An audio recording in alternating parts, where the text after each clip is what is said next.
More than 200 Palestinians and 10 Israelis have been killed in that time. And despite growing international calls for a ceasefire, there's no sign the violence is abating. In fact, it's spreading. Inter-communal violence has been breaking out in Israel in the past couple of days. And in the West Bank, at least 10 Palestinians have been killed there in clashes with Israeli forces.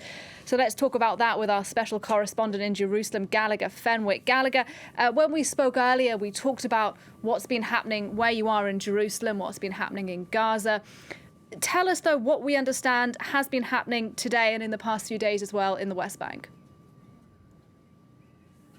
And which you could describe as a third front that Israel is currently confronted to, namely in the West Bank. Impressive images of ongoing clashes, notably coming out of the city of Al-Bireh, which is some 15 kilometers north of Jerusalem, close to Ramallah. That's a city that has often been a flashpoint because of its close proximity to Israeli Jewish settlements. And that is where we have seen clashes in recent days, and again today, between Jewish settlers, Israeli soldiers, and Palestinians. Palestinians are hurling stones in the direction of their enemies, standing relatively close by and using at times lethal or non-lethal means of dispersion of violence that erupted soon after the armed confrontation began between armed factions